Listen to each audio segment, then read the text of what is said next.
what's going on, everybody? So, I wanted to do a video of a while ago where Jamie Kennedy has a podcast on YouTube. And it's actually pretty good. He actually has pretty decent guests and talks about a wide range of things. So I wanted to talk about it a few months ago. I just didn't get a chance to talk about it. So I wanted to talk about it today. And he's talking with everybody knows him as producer Patrick. And I worked with producer Patrick years ago on Amazing Race. He had hired me a few times to do PA work, driving work, and just miscellaneous stuff that was around the production. Because with Amazing Race is once it starts, it starts. So like there's no like, wait, stop, I forgot something. No. So everything is just like on a beat. So they would hire somebody like me and other people to drive cars, to get set organized and set up, and just whatever random stuff, locking down parking lots, all kinds of different things. I mean, it's a wide variety of stuff that they had us do. So I worked with producer Patrick years ago, and I think he says he worked on a couple features and everything else, but for the most part, he's produced live television, he's produced reality shows, and how much that the reality show game in Hollywood has went down from like massive to nothing, or just sort of like the Amazing Races, the Survivor, stuff like that. So it's an hour and it's an hour and a half. I don't know if we're going to get to all of it, but they brought up some great points. And I remember during my time in LA of some of the stuff that he was talking about. So it was like, wow, I want to kind of EFAP this and just kind of talk about it. I wanted to put it on X because YouTube might sit there and say, well, it's a copyright thing. I'm not trying to copyright. All I'm trying to do is talk about what producers Patrick is talking to Jamie Kennedy about Hollywood. So we're going to definitely check that out. And then there's a couple other little thing, nooks and crannies here and there that we'll talk about. But for the most part, I wanted to kind of talk about that. So let me go ahead and set this up, and we'll go from there.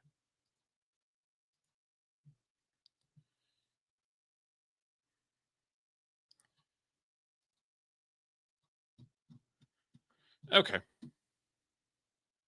So they're just kind of doing their pleasantries just to kind of set it up. And Jamie Kennedy's got all kinds of stuff that he's worn and Scream and all kinds of other movies and projects he's either been in as far as an actor or produced. So that's to kind of set it up. And they're talking about LA and how it's changed over the years and what kind of the things some that Patrick's went into. So that kind of sets it up. Scott Einzinger. Yes. Those are all my peeps. No really, shit. Scott much more. I don't know Tom that well. No, I remember Scott. Scott was cool because he was also coming from Howard Stern. Yes. So it was like, whoa, and he had his hair, and he was all dressed in black. Yes. And he was just kind of did his thing. He was the multicolored hair before anybody.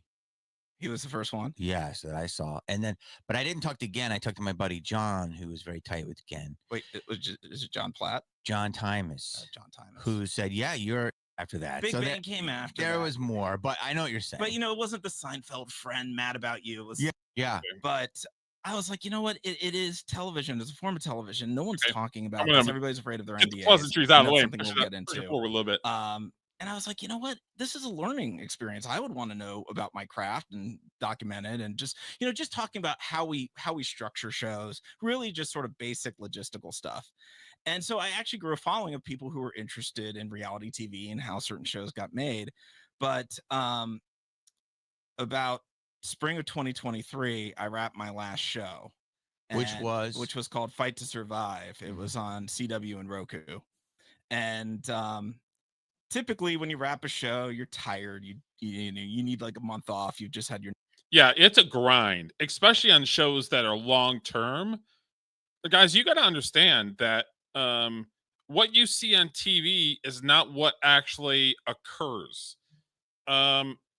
It's muddy and it's dirty and it's grimy and the whole thing. You're working 12, 14-hour days. And I'm not a person that does drugs and stuff like that, but you could kind of see how people could get hooked into something like that because you're working insane long hours 12, 14, 15 hours. I don't know how many times that I would leave in the morning and then wouldn't get back until 14 hours later. And it's just like you're wrecked. And then you get up and do it again. Like Scorsese, I had in one of my clips that I took down because freaking YouTube had a problem with it.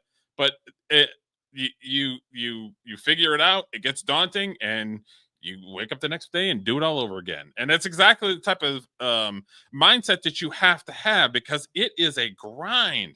So that's kind of what kind of the context of it. Your nose to the grindstone, so you just need to veg for a little bit. And now we're coming around April. Now there's this talk about the WGA going into a strike again, and all of the unscripted community was like, this could be good, this could be another boom like we had in 07, 08, when the writers struck and we had this major upswing in reality production. And I moved to LA in 2008. Like, that was the thing, is I came from Michigan, and I worked on indie films and no budget stuff, and then I got to work on some stuff here and there, but I wanted more, and I got my education from Michigan, but I wanted more. So that's why I moved to LA. And it's like, well, if I could do New York, but I can't deal with the freaking cold weather and just how terrible and horrible it is. So it's like, I need to go somewhere where it's actually warm. So that's why I chose to go to California, LA. And it's like, regardless if I'm a PA or a transpo or whatever it is, like, I want to learn from the best. That's how I'm going to get better, is to learn from people that are better than me. I'm not going to sit there and act, oh, everything that I say is absolutely correct, and this is how you do it. Like, that's what social media pisses me off, is because people, it's their way, or I went to film school and that's how they taught us and that's how it is. It's like, no, I I've shown multiple Alfred Hitchcock type of content on here. Alfred Hitchcock had no formal training, and he's arguably one of the greatest directors of all time. So don't sit there and tell me that there's only one way of doing it. No, there's not one way of doing it. So yeah, a little context. I moved to LA in my dad's birthday. I moved to LA October 17th, 2008 is when I officially, it was my first day. So we just kind of were biding our time. And it's not that we don't support the writers. We love the WGA, and we advocate and hope that our brothers and sisters get what they're fighting for, because we only wish that we could get something like that. We're kind of the lowest caste system of the entertainment. The redheaded stepchild, and there's no union for unscripted TV. None. So I've worked on 30, 35 reality shows, from the small guys to the big guys. And I got money. I got compensated for it. I got the experience, but I didn't get to go into kind of producers union. I need to get to go into anything. So like, it's one of those things where it's like, you have to make a choice. Is am I going to eat today, or am I just going to go? Am I going to starve, or do I have to bust my butt to get on as many sets or whatever that I can to meet people, to put myself out there, to show how my work ethic is. All that stuff matters. And making some of the biggest waves. Right. 100% true, though. Exactly. You have no unions. No unions. No hours protection. Can be long. Drives can be long. Yep. I mean, trust me, I'm in all of it. So yeah, it's true. So we get our motor oil needs changing every now and then. But as the strikes happened, all of a sudden the opposite happened. It's like no shows are getting greenlit. We're like, this is weird. Oh, maybe it's because the actors strike. They're just kind of waiting to see what the actors are going to do. The actors, they strike. Still nothing. And the thing about our industry is, like, you don't want to talk about your situation to anybody else. You don't want to go to your fellow producer and be like, hey man, are you working? Because I'm not working. Because the minute you admit that you're not working, you kind of almost become undesirable in Hollywood. I don't know if, as a producer, he might be talking in a producer's perspective, but that's how I got work, where it's like, hey, what are you working on next? And somebody be like, oh, I'm working on this. You want me to, see if they need guys? Yeah. So like I would have to put myself out there to let somebody know, like, hey, what are you working on? Is, they need guys, and they need people to do whatever it is, So I don't know on the producer side of things if that's frowned upon. I don't know. I can't speak for that. But that's interesting that he would think that on the producer side of things, because a lot of times as a production person, either as a PA, a driver, an assistant coordinator, a coordinator, the whole thing, it's basically like, hey, what are you working on, and can I fit? Can I be there? Is it something I can do? Hollywood, Sad. right? It's like, oh, and it's like it, and we're in this kind of game, and it's where we're pitted against each other, where one person trips and fumbles, that's supposed to be somebody else's opportunity. It's hopefully different now, but just to comment on that, it's like why I won't go to the Golden Globes, like after party, unless I have something kind of out. Because if not, they're like, what are you up to? Right. Like, Nothing? just what you've done is not enough. Right. You have to have something recent. And it's not, within months. Yeah. Which is terrible, because you could be like, you know what? I won an Oscar for blah, blah, blah. Well, that was last year. What? I'm still basking in my win. What the fuck? Which I'm being dorky about it, but that's how it is. Like, it's crazy. Your last project, it's like you could win the Oscar, but 3 months later it's like, well, what are you doing now? I just won an Oscar. Bro, how about this? You get on a set and they go, what are you doing after this? They always say, what's your next job? I just started. Exactly. This one. Exactly. Talk to my assistant. They have that answer. So you start talking. And one of the things is because of the industry is of a lot of like proving yourself and meeting people, and meeting the right people, because there's assholes, there's people that don't know what the fuck they're talking about, that seem they do, but they don't. Is if you're on a show for a couple months, it's like, heck yeah, I'm rocking and rolling on this show for a couple months. Life's good right now. The opportunities for you to meet people dwindle, because there's new people that are sliding in, there's new productions showing up, and that the train of you meeting somebody new to potentially push you to this direction or however that you want to do it is dwindling, because you're on this one show, which it's one of those things where it's like that was weird to me. So like I would work on a show for a couple months. It's like, okay, life's good right now, I'm working this and that. And then all of a sudden, like, you don't get any calls. And then it's like you're looking at like a production list of somebody that, says, hey, I'll put a good word in for you or something. And you're looking at who's attached to the production. It's like, who are these people? I don't know any of them. So it's like, it's a constant like rat race of meeting people, proving yourself. And then if your value is what they want, then they keep pulling you towards you. But if you're not in that rat race, if you're not in that wheel of trying to constantly meet people and constantly prove yourself, you're forgotten in 3 months. And it's the weirdest thing where it's like my work, like I'm from the Midwest, from a small town, and my work should prove itself. If I'm a hard worker, I want somebody to say, I want that guy. He's willing to get into shit to make things happen. I want that guy. So it's like the opportunities dwindle if you're not in front of people. It's the weirdest thing where it's like your resume is good, but it doesn't necessarily matter, because it's about what you've done now, what are you working on. And then it's like when you are working on something, you're missing opportunities to meet another person that could take you over to this show or over to this project or whatever it is. It's the weirdest thing. I have so much to ask you. Oh yeah. So here, we'll keep up with the chronology. Yeah, I want to stay with this because then I have a comment. All right, but I don't want to run around. No worries. We're doing it. We're on your time. You're gonna be on many. You're gonna be on many pods. I can't believe this is only your fourth one. This is only my fourth. Is this your biggest one? I did by far. Yes, by far. I did Heather McDonald.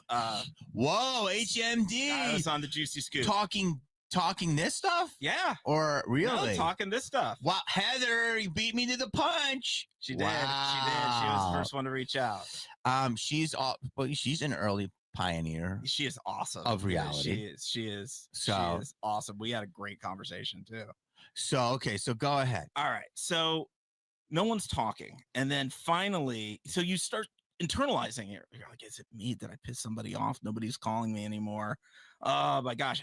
And we are so tied to our careers in this industry. You almost kind of make it about yourself. You're like, almost. It is my identity. Almost. Right.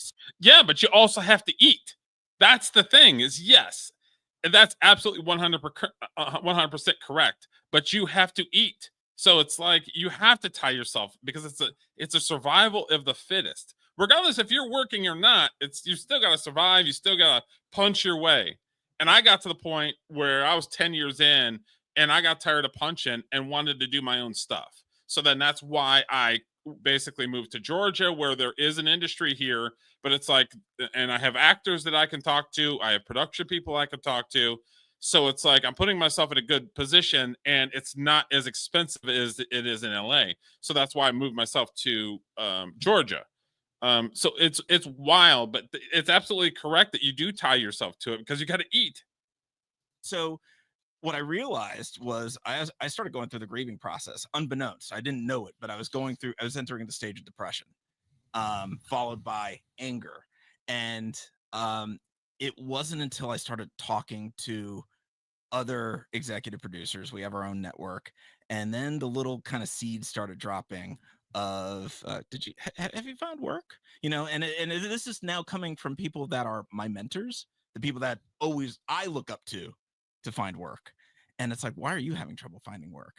And then the conversation started getting more real. And one very dear friend of mine finally, the dam burst. And she was just like, I'm doing DoorDash.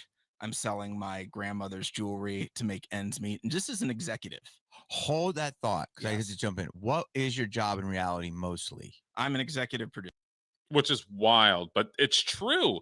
You're so tied to the rat race of trying to make it, no matter what it is, regardless if you're trying to be an actor or production, everything else. The game is different as an actor as it is production, because production is, I can go into transpo, I can go into art department, I can go and be a PA, I can go into production, I can do this, I can do that, I can go behind the scenes and help with costumes. It's a wide variety of stuff working in production.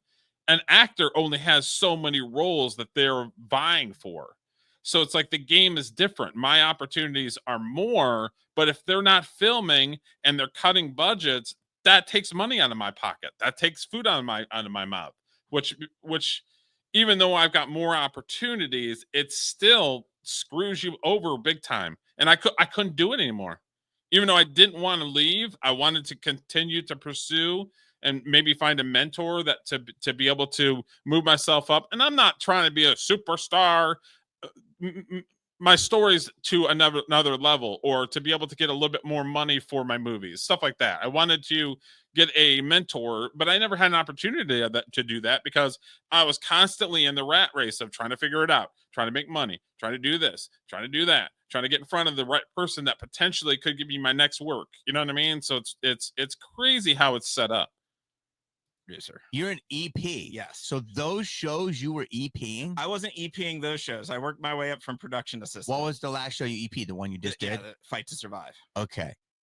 So for everyone listening, Patrick was a cool guy. A lot of personality, and he got it. That's why I liked working for him the few times I did on Amazing Race and stuff, because he started as a PA. He knew the rat race. So it's like he understood without even having to tell him. So yeah, Patrick was a cool guy to work with. Basically, I've been an EP on multiple shows, but basically I have the idea with somebody else where I pay them money, they develop it, and I get my name on it and I walk away. Unless it's something like the Jamie Kane Experiment, which was my baby. Right. But that's the top line of the show. Right. So this is the boss of the boss. Showrunner. Well, yes. Not the boss of the boss. I'm the boss's underboss. I'm the showrunner. I'm doing all the stuff the boss doesn't want to do. Yes. But I still boss. But you still have a credit that's a top line credit. Exactly. So the person so the person doing DoorDash, was that also an EP? That was an EP. Wow. EIC, executive in charge, sort of like the top of the line for, and her husband, why they were in such dire straits, her husband was an audio supervisor. So they were both in the industry. And those are the people that, if couples that are both working behind the camera, and they have no income. I have to say one thing. Which is wild. Absolutely wild. Just to, don't let me forget this, because Sure. you have these ideas and I want to cut you off. Is that why this is so important? Is because someone like me, I can work, I might do a movie, or I might do a TV show, or do reality or whatever. Yeah. I have multiple avenues, okay, but I'm an on-camera thing, okay? What you do and what your friend does and her husband are the nuts and bolts of the business, meaning it's much easier for you to go to job to job to job to job to job than it is someone like me, because I can lose favor, or executives go, I don't like that guy as much right now, or whatever. But the working class, literally, you are the nuts and bolts of the business. And like someone like is a super example. The production people get the least amount of credit and are the people that make it go. Obviously, the people that are funding it make it go because they have the money to be able to pay for the top notch production people, the producer or the cinematographer or whatever it is. So they're the first step, but the production people are the nuts and bolts of the production and get zero credit, and more times than not get shit on. I don't know how many times I got into it with a grip or an electric guy that wants to shit on production, like, production not treating us right, and we should be having this, and we're late for lunch, and all this other stuff. It was constant them blaming production, and it's like, bro, just be thankful and grateful that you have a job. Don't worry about what production is doing. I can understand if it was a shit production with no money. Like I've been there. Everybody's been there. So I can understand if people have a gripe for that, but it would be on like a big time show that they're spending millions of dollars putting this production together and the person's complaining and crying. It's like, are you kidding me? Like, shut up. Like, I actually want to be here. I want to learn. That's why I'm freaking here, to learn from the best. Because I don't know everything there is to know about everything. That's why I'm here, is to learn. It's not about just having a paycheck, even though that, like I said, that puts food in your mouth. It's about learning from the people that are better than you. That's how you get better. This is a guy by the name of John Stewart, not the on camera. He's the stage manager. He was the stage manager of my show. I get goosebumps. And his daughter is Kristen Stewart. Okay. So yeah. John Stewart All is right. a legend in the TV business, but he was stage managed every show in Hollywood, and his daughter became a superstar. But so this is why I'm getting goosebumps, because it's like a craft service person. Not I'm saying that, but like a person that you can go from job, you can work 300 days a year. So go ahead. So, and it's exactly as you said. So before, there's nothing more powerful than you making your thing happen. Really going for it. Doing.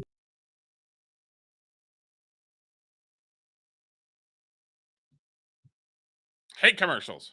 Hate them. Before March 2023, the longest I ever went between a gig was 2 months. After 18 years. 18 years? We came in 2005. Yeah. Wow. Okay. So in 18 years, yes, 2 months. When my project ended in March 2023, it would be 1 year and 3 months until I got my next unscripted gig. My next unscripted gig came with a 40% deduction in pay. It was 10 weeks and maybe 2 levels of demotion. What was your title? Supervising producer, a job I did 10 years ago in 2014. Because of contraction. And I spoke to a couple agents, unscripted agents, and they're like, I have showrunners that are being story producers. And if you know we're a story producer, they're the ones just typing the reality that's going on. Yes. He goes, they're right. Yeah, I did some story producing. But yeah, he's right. All you're doing is just typing what's going on. You're given bullet points to these are the stories, or these are the questions that I want asked. This is not the narrative, but this is the angle that we want to go with this particular story. I worked on a thing called it was a traveling show about like extreme RVs. It was called Extreme RVs for, I think it was Discovery Channel. And we went out to middle of nowhere. This guy did these custom awesome horse trailers and all kinds of stuff. So it was a pretty chill location. We were still in the muck and dealing with horses and horse shit and the whole thing, but it was a cool deal to be a story producer on.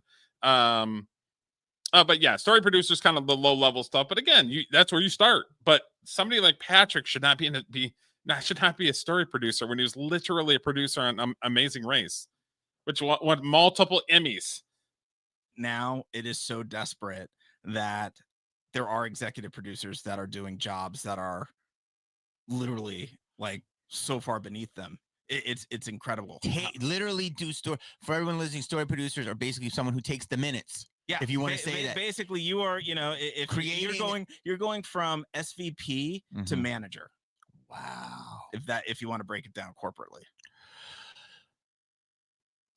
And you're writing down the description of what's going on. You're writing down the time code. So when they go and edit the footage, they can say, "Oh, I need somebody mucking the stalls. It's right here.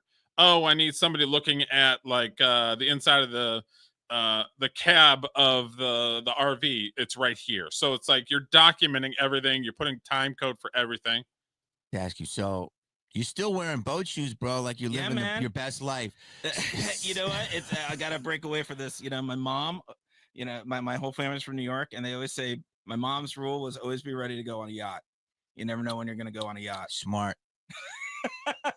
So I had a meeting about 8 months. I've never been on a yacht. Just saying. My parents' boat have been on that, but not a yacht. To go with an absolute killer of a reality agent. And we went into, I'll just say it, we went into Warner Brothers. Okay. And dude, I went into gate 7, I say off Barham.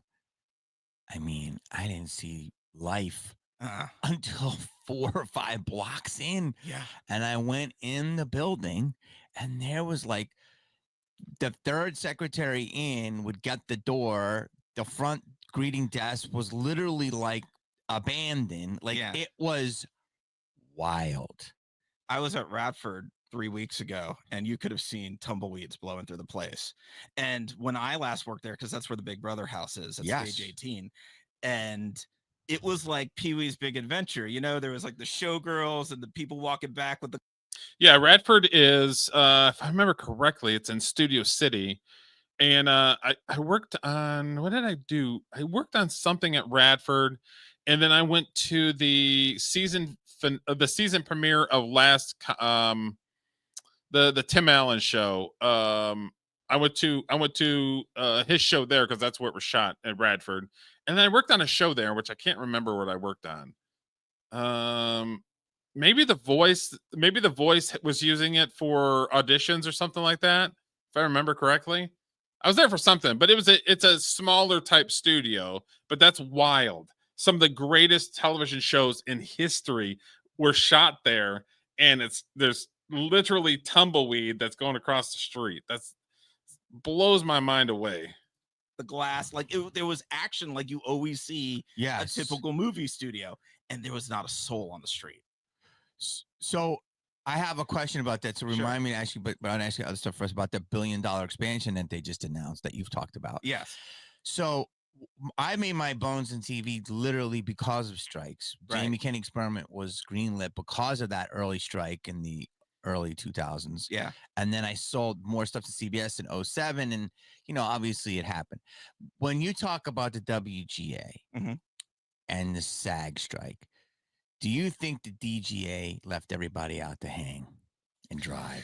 You know what? I don't have enough information to like really comment on that. Okay. I've heard rumors, but I think what was happening at the time, I think the studios knew what was happening. They knew that they were running into this crisis, but they just let it ride, is what I think. Well, unfortunately, and I've seen it in Hollywood. I also seen it in other industries where people just kick the can down the road, is why I like to say it. Well, it's not my problem to solve, so I'm just going to do my own thing and then just kick the can down the road. And at some point, you can't kick that can down the road anymore. The rubber hits the road. Like, and I think a lot of the stuff with the WGA, with the Directors Guild, with SAG, with all that stuff, is there's a lot of stuff that we don't see, that they're just kicking the can down the road, and then all of a sudden it bites them in the ass. Like this whole AI thing had, like, nobody talked about the whole AI thing, and then all of a sudden there was a strike about it. And it's like obviously they were having conversations about it, but weren't telling the public about it. And then all of a sudden everything blew up and everything was going crazy and everything else. So it's like, because they're kicking cans down the road, because they're only worrying about what's happening right now and not what's happening 5 years from now. So creative people have a bad habit of that, where they're not good. They're in the moment and they're focused on this task or this project or whatever it is, but they're not worried about what's happening 5 years from now, which is a problem. Which is, I mean, because you can only kick that damn can down the road so many times. I think they're just like, this is a great opportunity to just say, we're gonna take a moment of pause until we could get our shit together. And now they're realizing we still don't have our shit together. I don't know how we're gonna get our shit together. What do you think the SAG strike was actually beneficial, real? Like, or do you think it's a con? I don't think it was a con, but you ask yourself, what good is a union if the studios are going to do their production outside the United States? And that's what they're doing. And that's the same thing that happened to the auto industry. You know, it was the auto manufacturers started building their plants in Mexico. It's cheaper to make cars in Mexico than it is in the Which we're dealing with right now. And that's, without getting too political, that's what we're dealing with right now, and trying to get those jobs back here. Because other administrations throughout the years, and it's not just one party or the other, kicking that damn can down the freaking road, not dealing with the issues, and then all of a sudden, like, oh no, we're out of money. Oh no, it's bankrupt. Oh no, this, that, and the other thing. Because nobody wants to solve the problem. They want to complain about the problem. And Hollywood is exactly the same way. United States. And these streaming services, which have been taken over by tech, you know, they're being gutted out, and they're trying to be made more efficient in a creative industry, which is probably one of the most inefficient industries, but it worked. The way it was, it worked. So you have so many stats. I can start. I mean, you can start, but like, you just, and basically these tech guys are trying to put tech frame of mind into the creative space, which some people are going to adapt, but not everybody's going to adapt. There was a talking about this very thing. There was another thing. Give me 1 second. Let me pull it up. And it was kind of a brief short that they were talking about. Okay, so it was posted on many places on X, and it was basically Rob Lowe breaks down the financial reasons why Hollywood is leaving LA and California. And he's having a kind of a brief discussion. I think the clip, it might be about 3 minutes long ish, 2 minutes long. And they're talking about kind of about the very same thing. So it's not just one perspective. It's two guys that are working actors, and they work on television. They work on shows. The one guy, he was in Step Brothers. So it's like they're working actors giving their opinion of what's going on. And yeah, we'll check this out. So let me share this out. Talking about that very thing. Okay. Right here. It's interesting that you shoot the floor there. It's cheaper to bring 100 American people, to Ireland than to walk across the lot, right? Fox, right? Past the sound stages and do it there. Crazy. Do you think if we shot Parks right now, we would be in Budapest? 100% we would be. We'd be in Budapest. We would be. It's so weird. There's nothing shoots in Los Angeles. Nothing. I had my next show already done. Scripts, deals closed. Yeah. And they said, we're shooting this in New York. And I said, I'm not moving to New York to do this. Yeah. And then it went away. The show's done. I'm not doing it. Wow.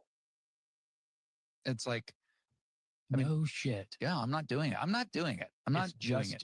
Too expensive to shoot here. There are no tax credits. So like all those other places are offering 40%. Yeah. 40%. Oh, yeah.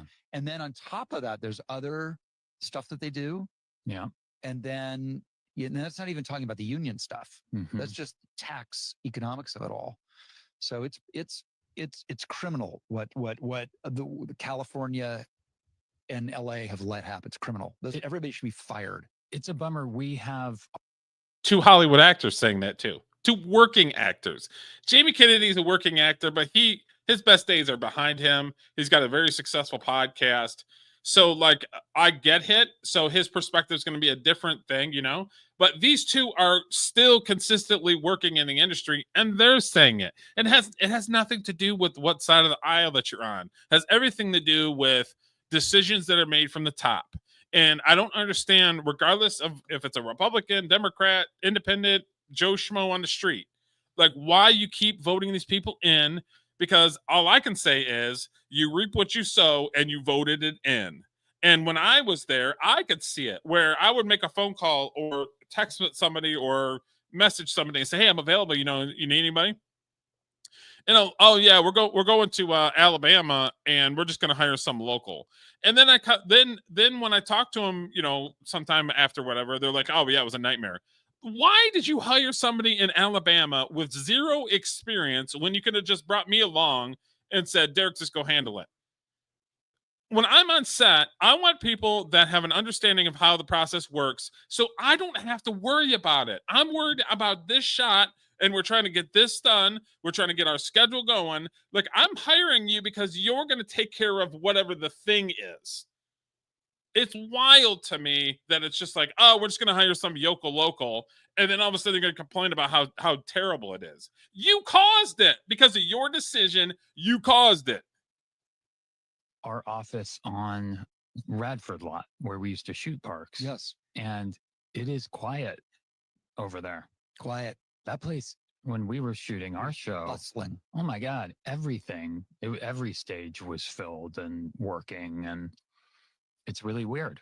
Super, super weird. I love that little lot. Me too. Yep. So that's it right there.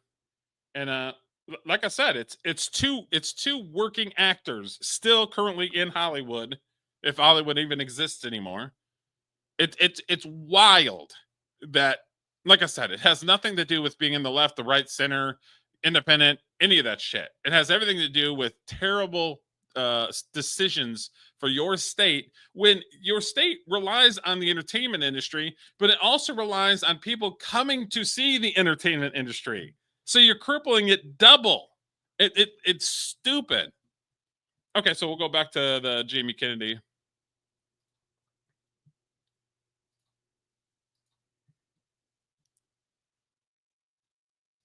So let's just go ask you a question. So there was a $1 billion or $2 billion announcement that Radford was going to, before I say this, because I have to say something else, you Spartans.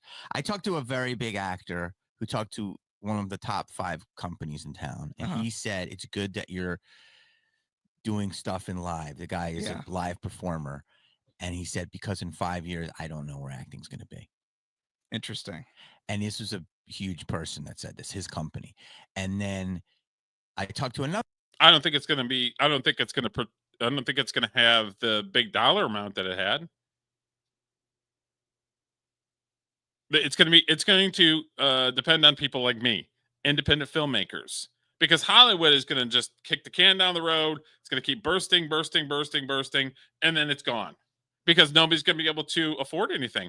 I remember when I'd worked on about 20 reality shows my entire time there. From a few days to weeks to months to 6 months to a year, depending on what the project was. And I worked on probably about, I don't know, 15 independent films, roughly 15, 20 independent films. Some of them made them on IMDb. Some of them didn't. I don't know, whatever reason. I mean, a lot of movies don't get anything. So I was working on a show where I was the APOC, the assistant production coordinator, and I had a neighbor come to me and say, "See this trailer? it's 1 foot in front of my house. I want you to move it. Otherwise, I'm going to call the cops. I'm like, okay, sir, let me go see what I can do as far as transpo so we can move that up a little bit for you. And then the guy insisted and demanded us pay him like $300 even after we moved the trailer to basically suck money out of production's pocket. And come to find out, the dude worked in freaking one of the studios, or he was something, maybe one of the rental places or something like that. He literally was trying to suck money out of production because it's sort of like, um, this is how LA is, and you're gonna compensate me for nothing. When it was literally like the bumper was sort of kind of in front of his house, even though it really wasn't. And production paid him. Not my call. Wasn't my call. But production paid him so to avoid a issue and avoid him calling the cops. For what? We're permitted. We have a Film LA permit. We are permitted to be there. And they basically just threw him money to shut him up. That's LA right there. That's LA right there. Not in my neighborhood, even though I use that industry to feed my family. Like LA was cool on some terms, but like I said, the people were just a piece of shit. Like there's no moral compass to them. It's like it's talking to somebody that doesn't give a damn, and then they'll cut you um because you looked at them wrong, or because your bumper was 1 foot on their property and they're gonna shank a dude.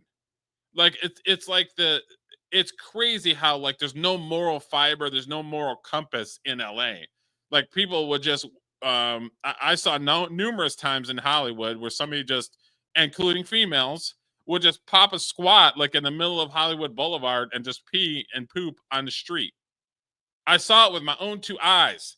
I'm like my brain is brain rot because of it. There's no moral compass. It's like I don't give a damn as long as I get my money, my drugs, and whatever it is that I need to cope. It's the most wild thing. And then when I moved to Georgia, everybody's just like, "Hello, how are you? How are you? Everything's great." And it's like I'm used to it because I'm from Michigan, so it's sort of like the happy medium, you know. But it was wild where it was just like there's no moral fiber whatsoever. Other guy, he was like, "Oh man, wouldn't it be great? We come down the hill, and then we're doing our sitcom at CBS Radford. They're going to be a $2 billion expansion." I'm like, "Well, have you talked to Pat?" I'm like in my mind, "Have you talked to Patrick?" Like I'm like literally coming out of Terra Sushi, going, "What would I?" I mean, Yeah. like the announcement is that you're going to come out of Studio City from your 3,000 square foot house, and you're going to walk on a new set of a new Big Bang. But Yeah, it doesn't make any sense to me. It made sense back in 2021 when business was booming. Okay. So, So this was an announcement that they announced. right. So when you look at, a lot of people have come to me and they're like, Patrick, you're full of shit because Who? there's a lot of people. There are 2 types of people in Hollywood right now. People in Cognitive dissonance. the denial that what is happening is happening. It's all going to be better. It's all gonna be, because there's that hopeful optimism that runs through our industry that keeps everybody towing for decades. And then there's people who are like, holy shit, we are in a fundamental transition. I kind of lost my train of thought. More than ever. This is radio to talkies. This is radio to television. But even more. Because we now no longer do you have an audience that tunes into one place. You have an audience. The audience is now being completely diluted. Television, nobody channel surfs anymore. If you're gonna, people turn on their TV because for appointment viewing, I want to watch this show that came out on this day. I'm watching my show. I turn my TV off. I go back to scrolling. Scrolling is the channel surfing. So 10 years ago, I bet my life savings on oatmeal. I mean, people definitely told me I was crazy. I just like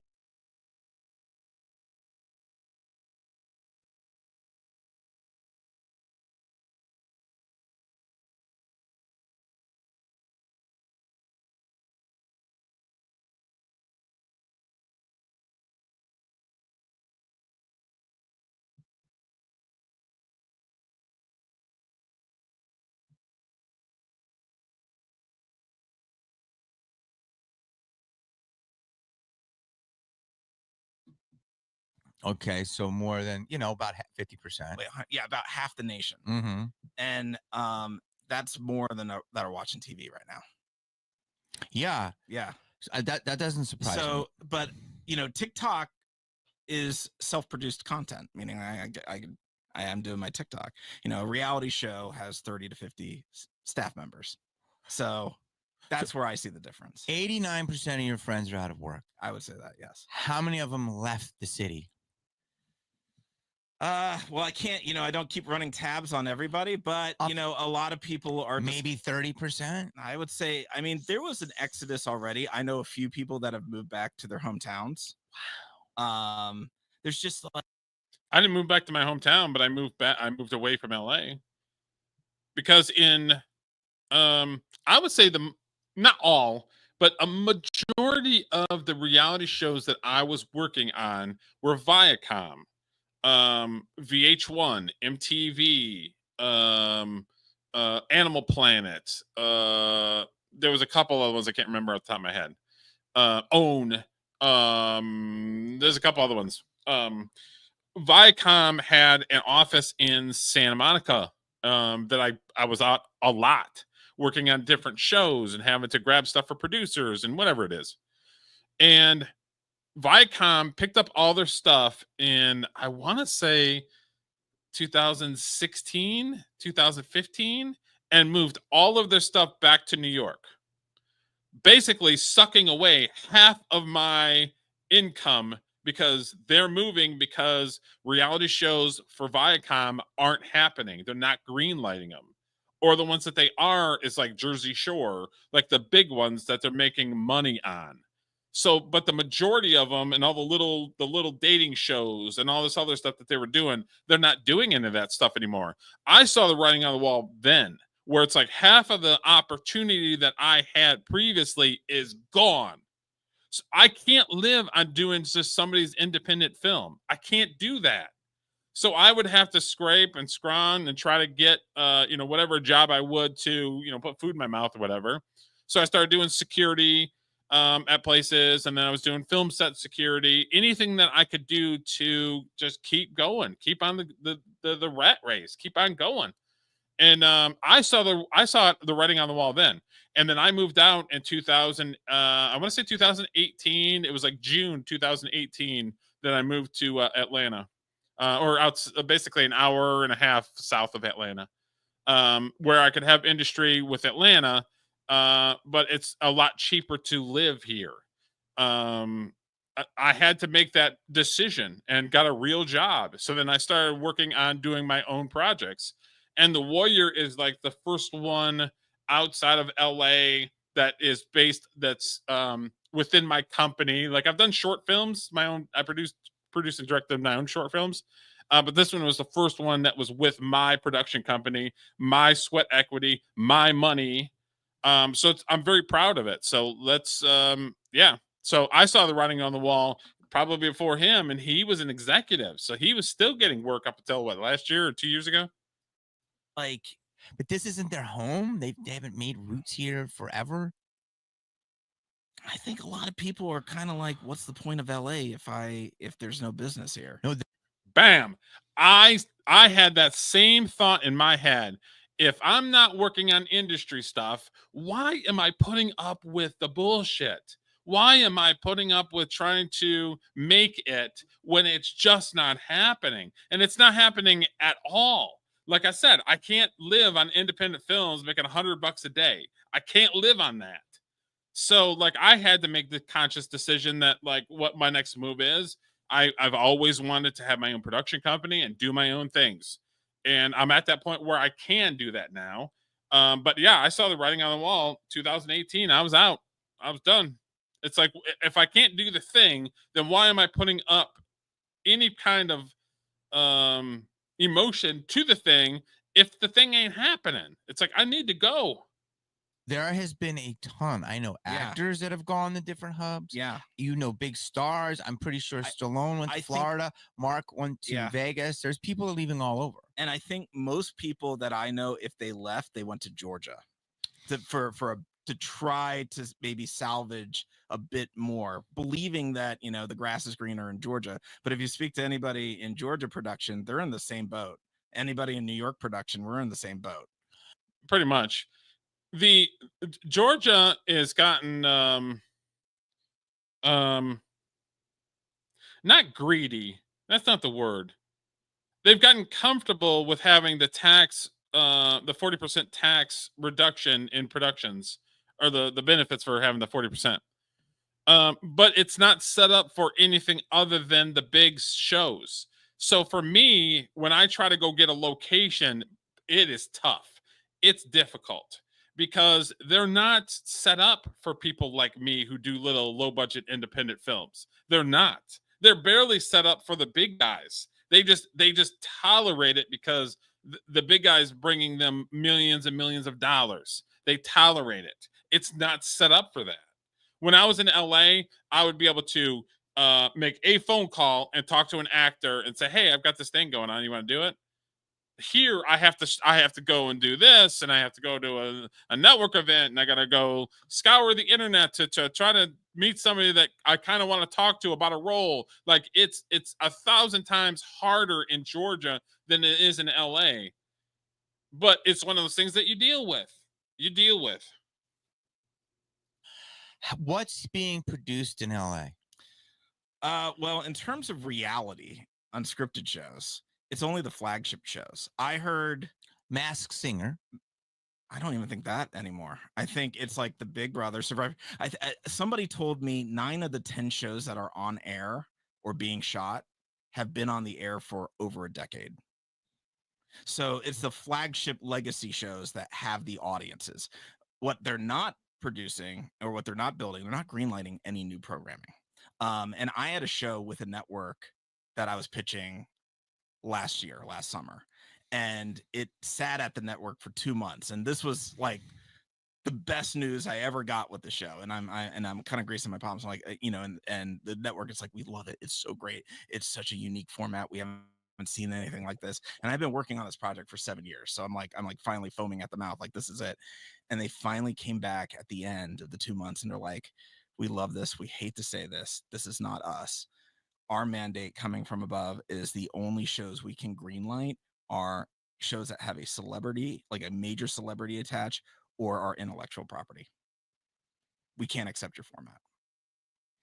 Yes, this I feel like everyone's going to be Disney-fied, meaning Disney will never make anything outside of their IP. Yeah. And I feel like everyone wants their own IP, and that's why Netflix beat everybody first because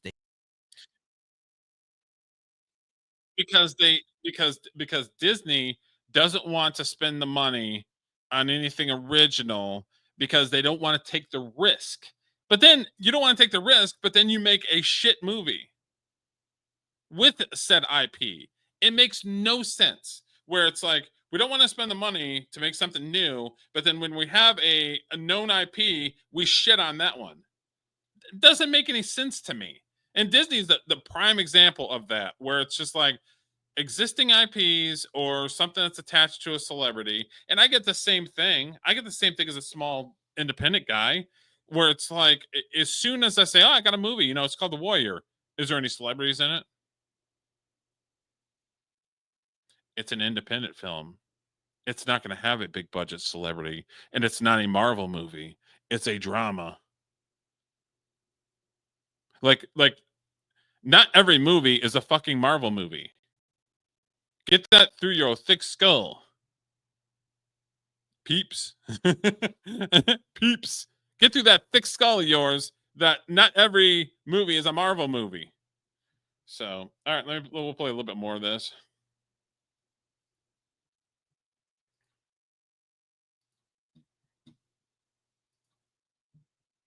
IP because everyone can make their own streaming. Right.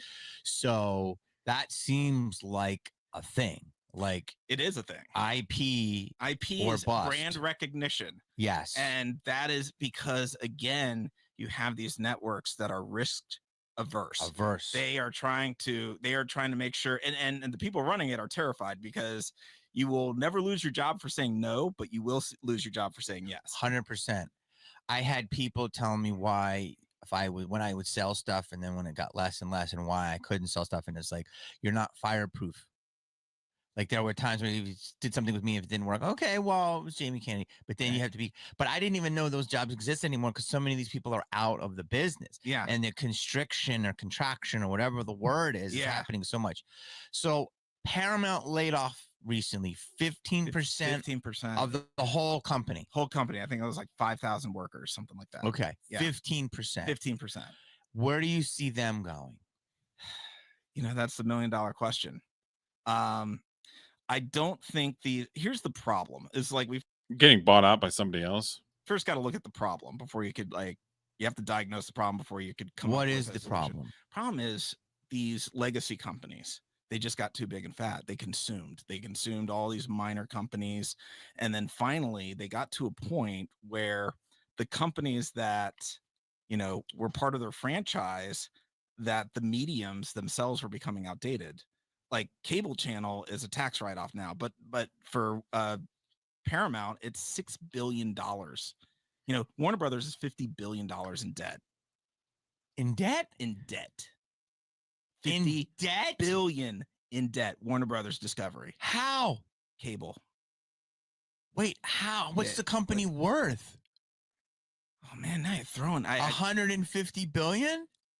Probably. I mean more than that. Maybe. No, 150 billion. That's the entire industry. No, Disney was worth. TV is 150 billion. No, more than that. No, that was. But yeah, that's basically the rub on things. And he was talking about television or cable is the reason why they have the debt. The only thing I can think of is they're spending more money in the production and in the acting than they are getting with the advertising. The advertising isn't coming in like it used to. I mean, you turn on a cable station and every other commercial is a pharmaceutical company commercial. Every other commercial might be a toy company commercial during the holidays. So it's like before there was just like when I was younger, there was just a wide variety of commercials and this and that. And they convinced everybody that the model was, well, you have to advertise more so that it kind of imprints some sort of imagery into your mind. So somebody's like, oh, I need a thing. Oh, I saw this thing on TV. You might want to check that out. You know what I mean? So it's like they convince everybody to do that. With social media and with the industry platforms, and I do the same thing. Skip. I don't see the product that they're trying to sell. More times than not, it's a freaking it's either a law firm, it's a pharmaceutical company, it's the same thing. So, but yeah, I wanted to talk about this because I wanted to EFAP it and everything else. He brought some good points, and some of those points is the reason why I am where I am in Georgia, because I couldn't justify the rat race when the rat race is just not there. It's not available.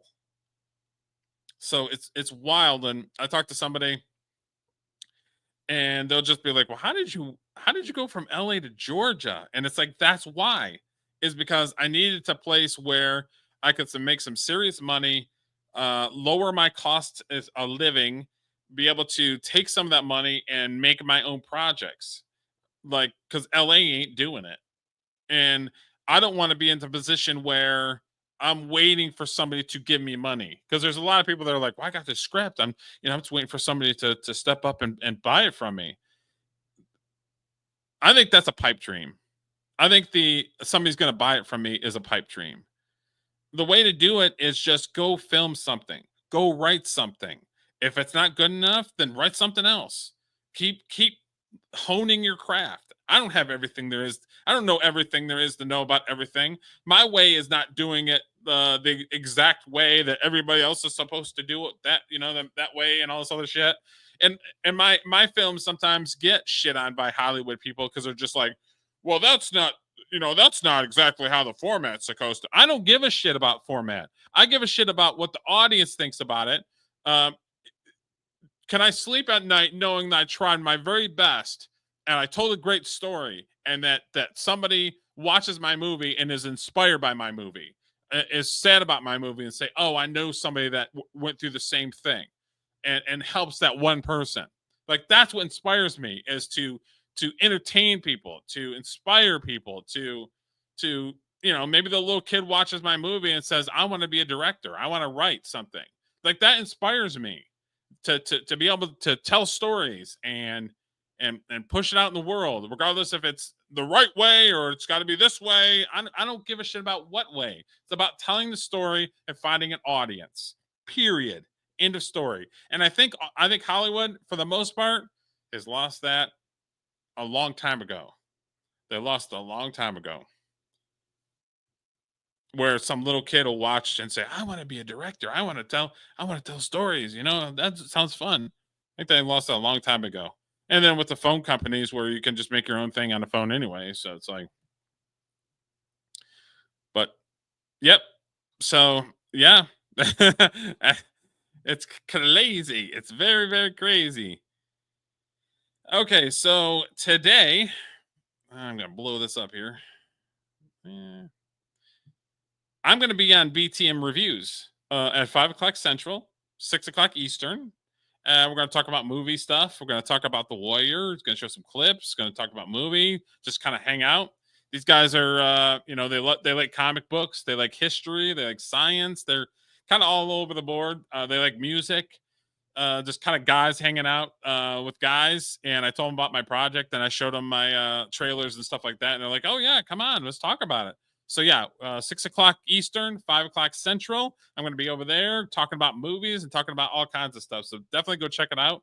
I appreciate it, and we will talk to you later.